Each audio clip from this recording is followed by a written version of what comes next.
రాష్ట్రంలో శాసనసభ సమావేశాలు జరుగుతుండగా వైసీపీ అధినేత వైఎస్ జగన్ ఢిల్లీ వెళుతున్నారు.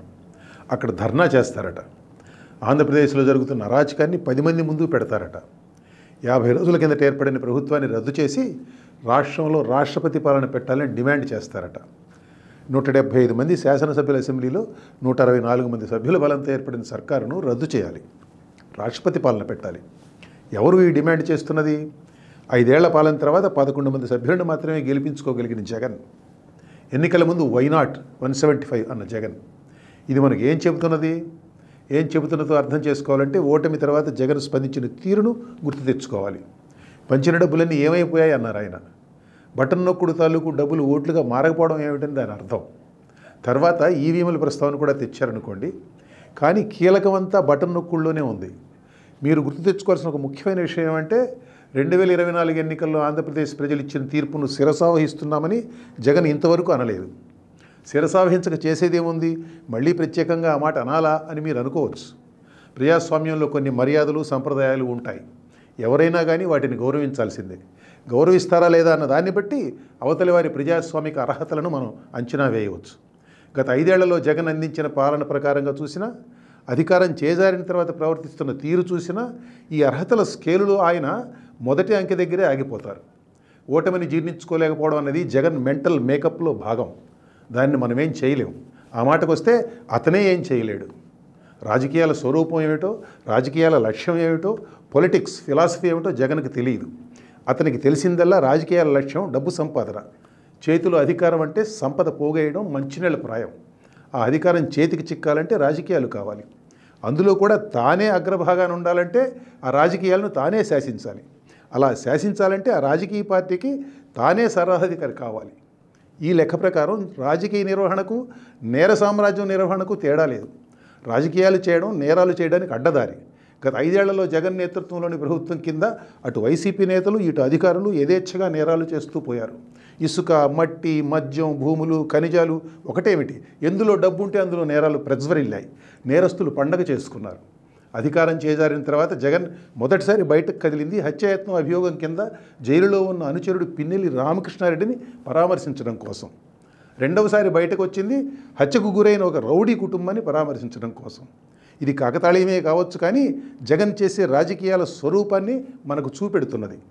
151 సీట్ల పార్టీని 11 సీట్లకు దించిన జగన్ను వైసీపీలో ఎవరూ పల్లెత్తు మాట కూడా అనలేదు. నెల్లూరు వెళ్ళినా, వినుకొండ వెళ్ళినా గతంలోలాగా ఆయన వెంట నడుస్తూనే ఉన్నారు. అడుగులకు మడుగులు ఒతుతూనే ఉన్నారు. ఇది చూడడానికి కొంచెం ఆశ్చర్యకరంగా ఉండవచ్చు, కానీ జగన్ రాజకీయాల స్వరూపాన్ని అర్థం చేసుకోవడానికి ఇది కూడా ఉపయోగపడుతుంది. జగన్ తన జమానాలో అనుచరులను యథేచ్ఛగా అవినీతి చేసుకొనిచ్చారు. వారు విచ్చలవిడిగా నేరాలు చేస్తూ పోయారు. ప్రభుత్వం మారిన తర్వాత ఫైళ్లు తగలబెట్టిన సంఘటనలు కొన్ని జరిగాయి, చూశారుగా.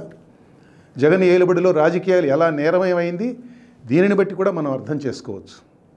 రాజకీయాల్లో ఎంతో కొంత అవినీతి సర్వసాధారణం. కానీ ఇప్పుడు మనం మాట్లాడుకుంటున్నది అలాంటి అవినీతి గురించి కాదు. రాజకీయం అవతారంలో మన ముందుకొచ్చిన సంపూర్ణమైన నేరమయ అవినీతి గురించి.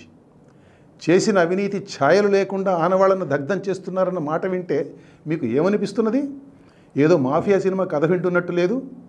ఫోర్జరీ కేసు తాలూకు ఫైళ్లు, ఆధారాలు ఏకంగా కోర్టు నుంచే చోరీ చేయించారన్న అభియోగం ఎదుర్కొంటున్న ఎమ్మెల్యేను మంత్రి పదవితో సత్కరించిన నాయకుడు మన హీరో. జగన్ అనుచరుల్లో అతని పార్టీ వారే కాదు, అధికారులు ఉన్నారు. వివిధ స్థాయిల్లో ప్రభుత్వ యంత్రాంగాన్ని నడుపుతున్న అధికారులు. జగన్ ఏలుబడిలో వారిది కూడా ఇష్టారాజ్యం అయిపోయింది. అధికార పక్షం వారి నేరాలకు ఒత్తాసు పలికితే చాలు, సొంతంగా కొన్ని నేరాలు చేసుకోవచ్చు.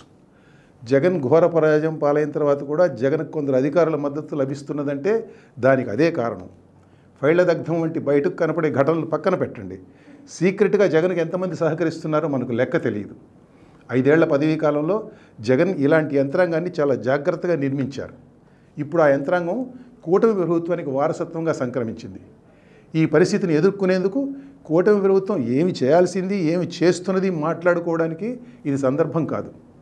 ఇక్కడ జగన్ రాజకీయాలకు పరిమితం అవుదాం. కళ్ళు మూసుకుంటే 5 ఏళ్ళు ఇట్టే గడిచిపోతాయని ఓటమి తర్వాత జగన్ అన్నారు. 5 ఏళ్ల తర్వాత రాజ్యం మళ్ళీ మనదే అని ఆయన అనుచరులకు హామీ ఇచ్చారు. రుచి మరిగిన అనుచరులు మీ వెంటే మేము అంటున్నారు. కొత్త ప్రభుత్వం వచ్చి 2 నెలల గడవక ముందే వైసీపీకి బాగా అలవాటైన గేమ్ మొదలైంది. ఫేక్ న్యూస్ చలామణిలోకి వస్తున్నాయి. కొంప మునిగిపోయినట్టు సోషల్ మీడియాలో గగ్గోలు మొదలైంది. రెట్టించిన ఉత్సాహంతో సాక్షి మీడియా అబద్ధాలు వండి వారుస్తున్నది. జగన్ అనుచరులు కట్టగట్టుకుని దుష్ప్రచారం చేస్తున్నారు. ఈ కార్యక్రమాలకు జగన్ స్వయంగా నాయకత్వం వహిస్తున్నారు. కూటమి అధికారంలోకి వచ్చిన తర్వాత ఇప్పటికీ 31 మంది వైసీపీ వారిని హత్య చేశారన్న మాట స్వయంగా జగన్ నోట వెంటే వచ్చింది.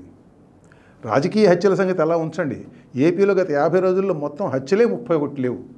మరి ఏమిటి జగన్ ధైర్యం? ఇంత తేలిగ్గా అబద్ధాలు ఎలా చెప్పగలుగుతున్నారు? జనం పిచ్చివాళ్ళన్న నమ్మకంతో చెప్పగలుగుతున్నారు. మరోటి కూడా ఉంది. కళ్ళు మూసుకుంటే 5 ఏళ్ళు ఇట్టే గడిచిపోతాయని పైకి అన్నా కానీ అధికారంలో లేకపోవడాన్ని జగన్ భరించలేకపోతున్నారు. ఎప్పుడెప్పుడు చేతికి మళ్ళీ అధికారం అందుతుందని ఉవ్విళ్ళు ఊరుతున్నారు. కాలాన్ని వేగంగా ముందుకు నడపాలని తాపత్రయపడుతున్నారు. ఆ తాపత్రయం ఆయన ఎజెండాను రూపొందిస్తున్నది.